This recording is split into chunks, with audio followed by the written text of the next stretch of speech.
Oh my gosh. I never thought I would see the day where I would actually like this movie.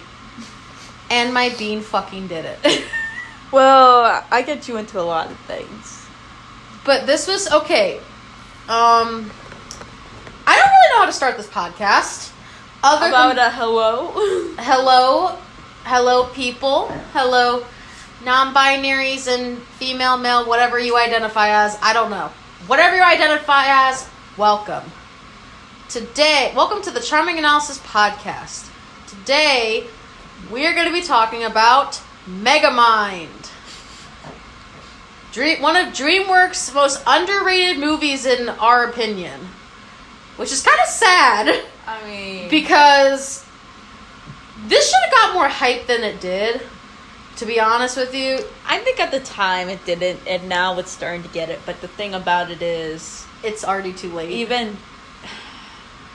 It's never too late for movies to get, like... popular. Hyped. Yeah, it never is too late. I know, but it's too late, definitely, to ask for anything new to come out of, like...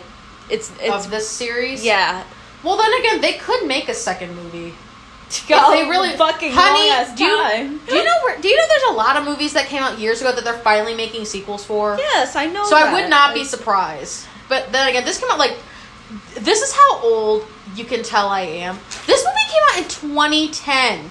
10 fucking years ago. 10 years ago. It's been 10 years since this came out, and that's saying a lot.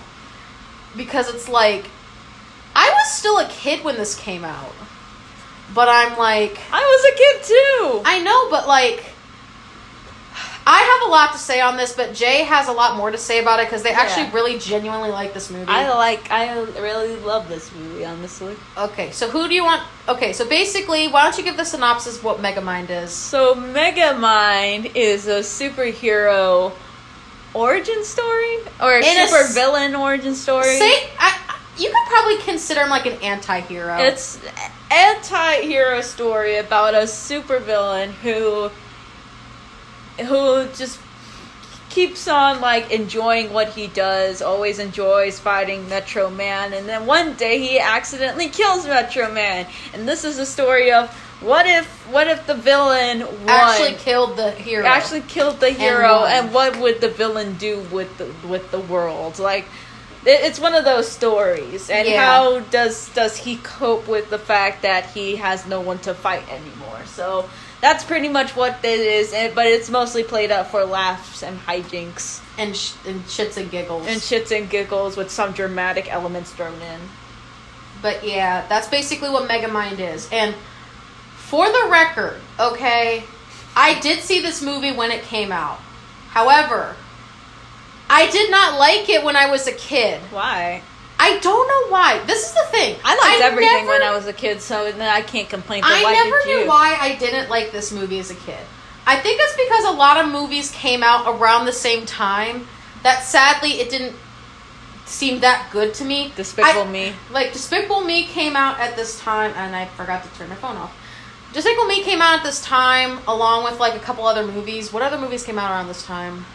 You had How to Train Your Dragon. Yeah, that you had Shrek. You had Toy Story 3. Yeah, like Toy Story 3 came out around this time. Or wait, was it?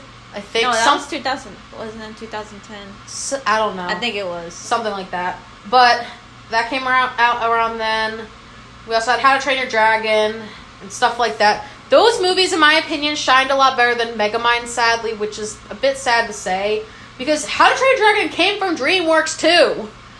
But it did better than Megamind. Well, yeah, I think, like, well, the thing is, How to Train Your Dragon resonates a lot more than Megamind because Megamind's just a one-off movie. Megamind's a one-off movie, and How to Train Your Dragon is a better film in regards to all of that. But the reason why people find it so underrated is because, in fact, I think it says a lot more stuff now than it ever did back in 2010.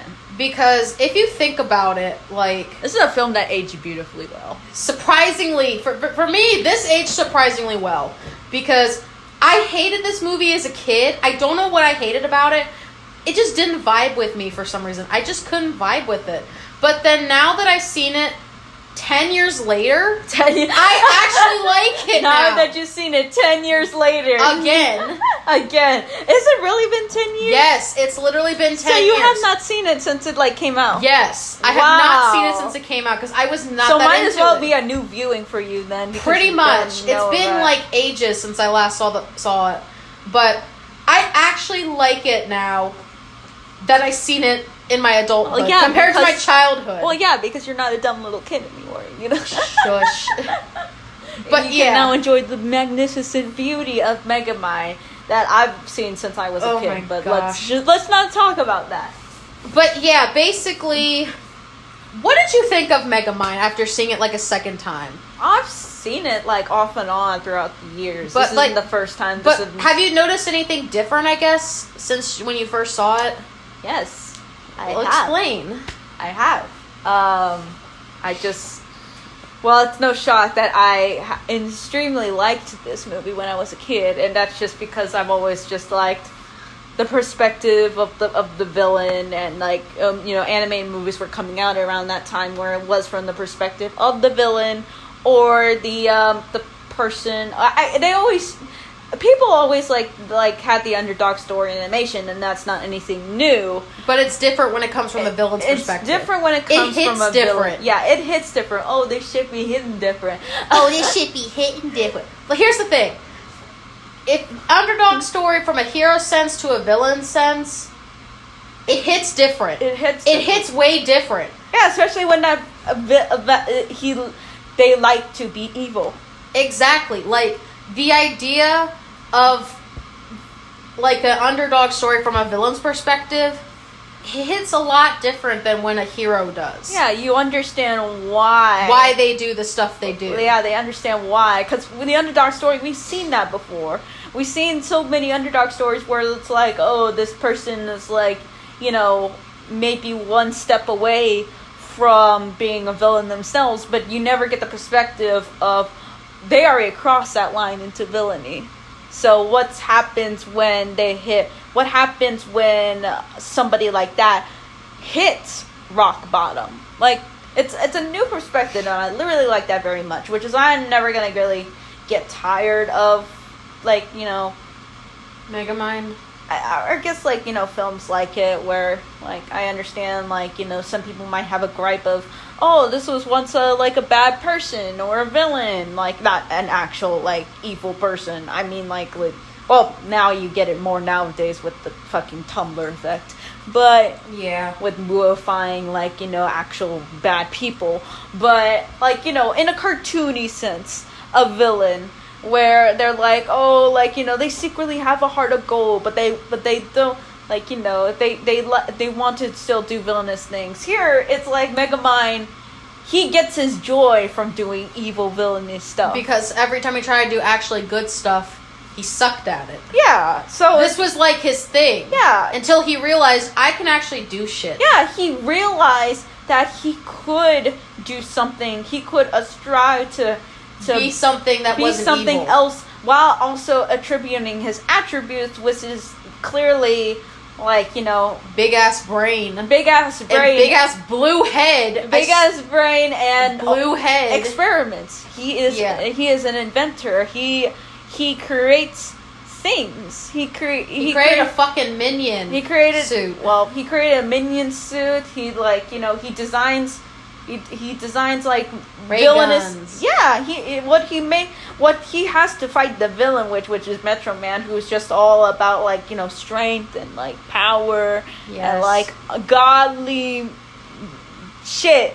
Like, he has to fight that with, like, because he's not strong himself. He's a very scrawny guy, so he has to fight that with technology and, like, But also, like, I need to point I think it's a really great, I think it's just, like, one of those things to where it's just the Superman and Lex Luthor thing, to where it's a parody of that type, and I like kind it for of that. parody in a sense. Anyway, I need to point this out before I say my half. This still applies to this. Okay. I can see so many similarities to Markiplier from Metro Man. It's not even funny. Can you? Yes. I mean, especially when he gets the fucking beard. When he gets the beard. Can you imagine, though? Like, I think Markiplier saw that meme And Markiplier is literally a mix between Metro Man and Lord Farquaad. He's literally a mix of the two, which is sad.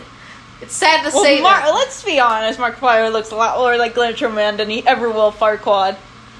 Still, but they had a meme where it's just E. You remember the E Metro meme? Man and Farquaad had a baby, and that baby turned out to be Markiplier. Oh my gosh, honey. Anyway, like, okay, my thoughts on this movie. All right, it's a lot better. I like that you just went into thoughts of this movie without actually going into any specific detail. Compared to when I was a kid. Okay. This movie's actually a lot better. Okay. How is it a lot better? I like the way... I like Megamind's dynamic with Metro Man in this. At first, I thought, oh my gosh, this guy's being a fucking ass. Like, I thought it was just stupid asshole humor at first, because, like, around... That's what I thought at first when I saw this movie, because I'm like, why is this even a movie? Half the movie when I was younger, I thought, what the fuck even is this movie? Well, what did you think was gonna happen? Like, he was gonna, like, fight Metro Man throughout the entire movie? I thought it was gonna be a little bit more interesting than that, in my personal opinion. At the time, I thought it was gonna be a lot more interesting, but... What did you think at the time was gonna happen? It's a fucking... I thought they were gonna be fighting each other the whole fucking movie, to be honest with you. Or be like more of the superhero movies that we've seen, like, from Marvel and stuff like that. By the way, spoilers. He gets rid of Metro Man in the first, like, 20 minutes of the movie. I know, but I meant before that. Before that, I thought this was gonna be the same kind of shit. I was so used to seeing superhero movies, by that time I was like, this is probably going to be the same shit. And this is why this aged beautifully, and is probably one of the greatest anti-hero stories that...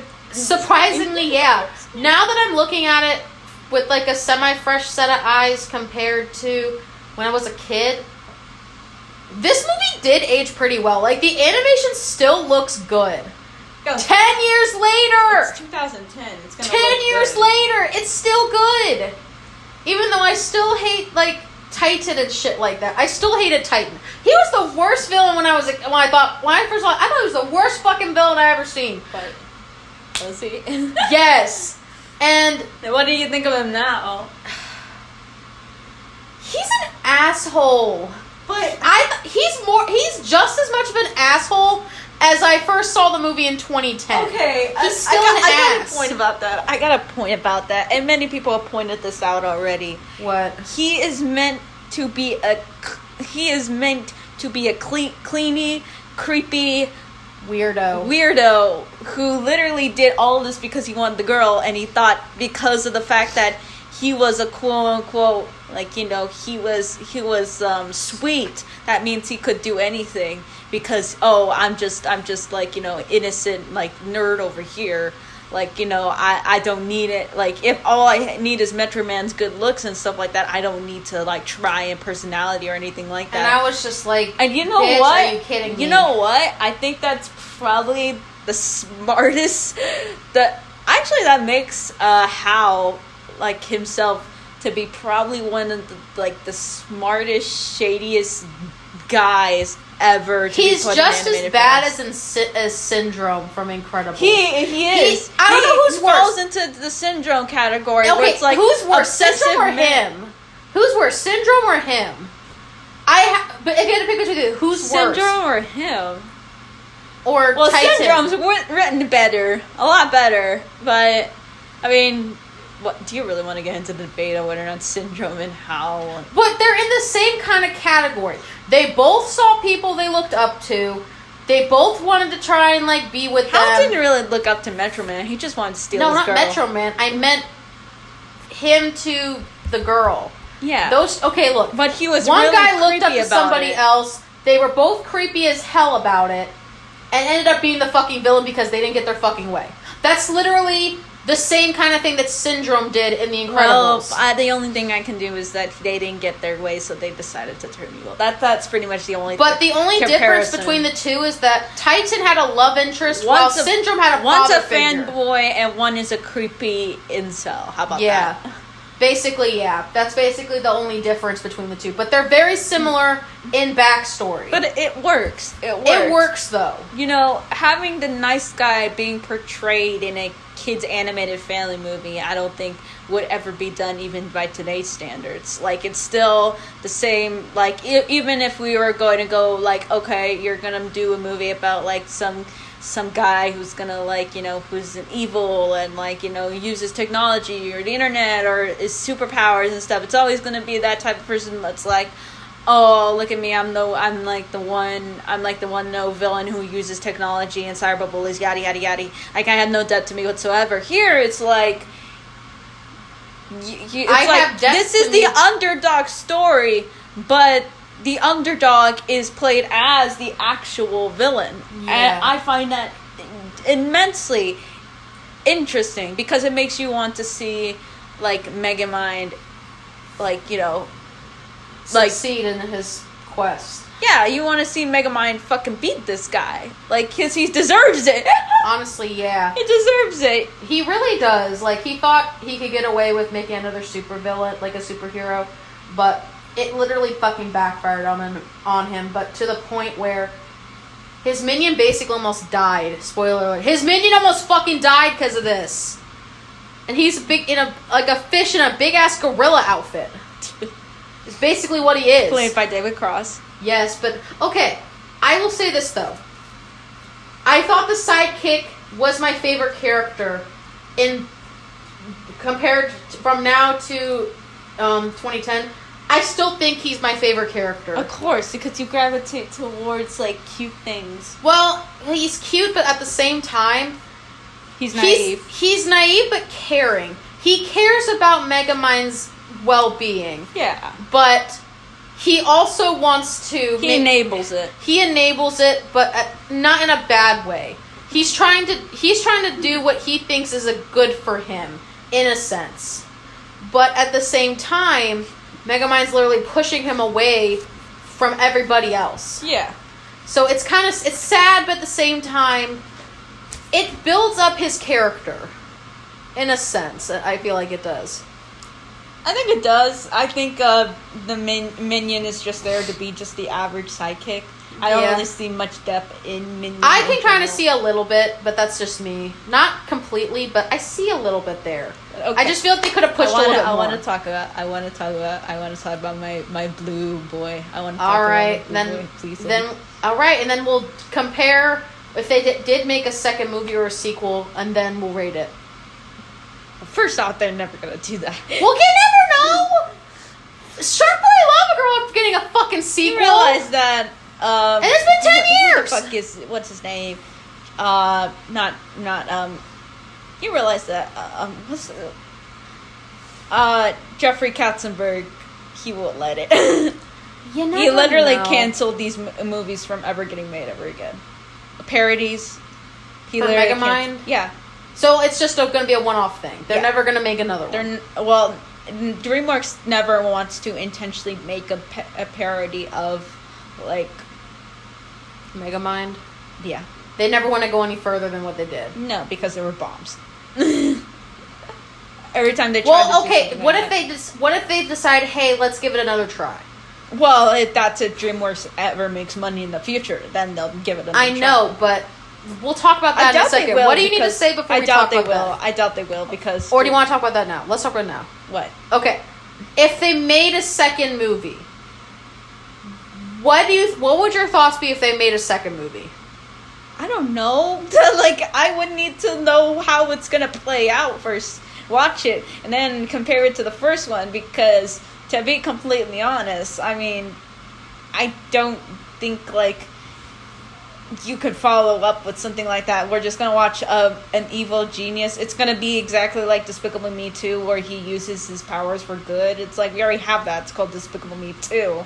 And I don't think that it can be I don't think that story can be portrayed like any interesting than the first movie can. So okay, for me, I would rather not have a sequel. What about a TV series? Okay, but here's the thing about it. I would rather not have this ever play out ever again. But I think Megamind himself is probably one of the best animated characters I've ever seen. Honestly, yeah, I'm surprised to say that. He's one of the better animated characters. Like, he's got a lot of personality to him. Yeah. And a lot of charisma and stuff like that, which is a good trait to have. Yeah. Especially in, like, a character like him. Yeah, it's mainly because of two reasons why, I think. Why?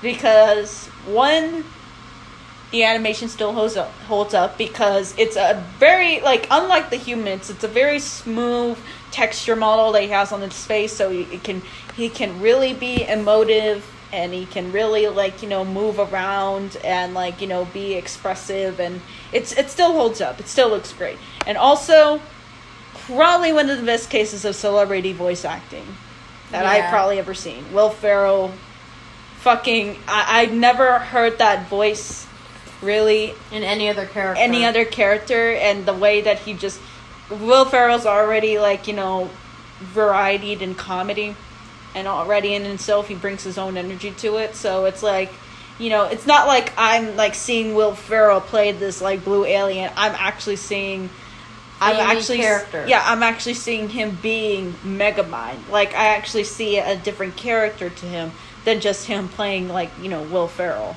in a blue suit. Like, I don't know if you ever seen that, where Will Ferrell actually went to cosplay as Megamind. No, you never saw that? You gotta see it. But he, I think it's his animation and his voice that, like, does it for me, and it's like, it just creates such a beautiful, magnificent animated character that, like, I wouldn't be mine to sing again, but not in a fucking sequel-length movie. Okay, so if they don't make a sequel, what about a TV show regarding Megamind? Do you think that would be better, or just... I don't know, because I wouldn't mind seeing this character again. I think he can hold his own. Like, Megamind's one of those characters that can hold his own. I just don't know what you would take that as an outlet. And I don't know if you can capture that magic again, especially today. Like, good point. 2010 was like an interesting time, and I don't think, like, with today now, I think, like, Megamind, it's very timeless for what it has to go off of. Like, it's very timeless. It doesn't mention much of, like, pop culture references or, like, self-awareness. And that's what I like about characters. That's what holds up to characters to me the most, is that they have their own fucking personality, or not based off of, like, yeah, I get it. Megamind is based off of, like, Lex Luthor and other like, super villains that are, like, technology advanced and stuff like that. But he holds his fucking own. And I don't think you can capture that today, because it would be too, like, difficult. It would be too self-aware. And also Megamind has this, like, naivete to him as well. Like, he acts like, he acts like a little bit of a child. Like, who's, like, just playing pretend. Because he basically treats these battles like, he treats these battles every day like it's something that he has to do. It's something that gets him excited. It's something that gets him, like, riled up and pumped up. Like coffee in the morning. Yeah, like coffee in the morning. Like my caffeine addiction. So... it's just really interesting to see that, like, played out, and just him realizing that, like, oh, this is more than just, like, a little game that we play, or this is more than just, like, something that fuels my estrogen. Like, this is more than that. This is, like, he understands why. I think it's like Roxanne helps him, like I guess, see his faults in his ways.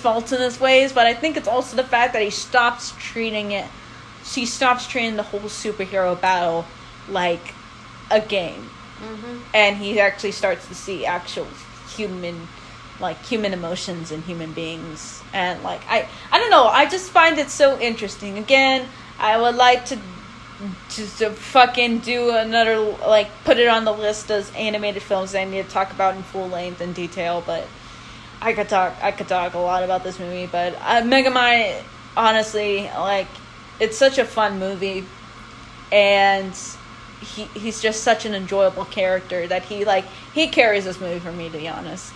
Megamind himself actually carries this movie for me, so If I were to give a rating for it, I would give it I really enjoyed it. I would give it a 8 out of 10. You give it an 8 out of 10? Yeah. For me, I'd probably give it like a 7.5. I think it's a good movie. Is it one of the best movies ever? No. Do I have more respect for it than I did when I was a kid? Honestly, yeah. I have a bit more respect for it now that I've seen it like as an adult. I feel like this is more of an adult-oriented movie than a kid's movie in my thing. Definitely. So that's probably why I didn't like it much as a kid. But now as an adult? Now as an adult, I like it a lot more than I did before. Is it my favorite movie ever? No. However, I do give it more respect than I did when I was a kid. Yeah. So yeah, I give mine a 7.5 because I just see it's a good watch. Would I rewatch it again? Probably not. But I think it's worth watching. I just like rewatching movies. That's just me. I don't mind rewatching movies if it's something I really like. But I would definitely recommend this to you guys if you guys are willing to watch something a little bit different in the type of like tropes and stuff like that, like taking on tropes in different ways than what is like what we've seen already in media. Yeah. But this is a good movie. I do give. I don't mind it a tropes being done as long as it's like done right, funny, and like not self-aware funny because I'm kind of getting sick of that. But yeah, I mean like just genuine. Yeah, genuine funny. Yeah, genuine funny. But yeah, that's the end of the Megamind. Oh, I gotta also mention one more thing about it. Sure, what's up? Soundtrack. Probably one I know that these are like rock songs and they were made all like known songs. Yeah, all of them known songs, all of them copyright songs. But this is probably one of the best uses of like well-known copyrighted music that I've ever seen. Honestly, integrated into an animated film. I will agree with you on that. And we close that out by saying thank you guys for joining us for the podcast. We hope you guys enjoyed us talk about Megamind, and be on the lookout for probably like one other video after this one, and then we're going to be starting working on our Christmas stuff. Yay. So just a heads up, guys, we are going to be doing a month-long Christmas special for you guys like we did with Halloween. So we'll be trying to upload a couple videos throughout the month, and it'll be about different Christmas movies. And me and Jay are excited to finally start doing this and stuff. So we'll see you guys then with our next video and then the Christmas stuff. I'm Mari. I'm Jay. And we're out.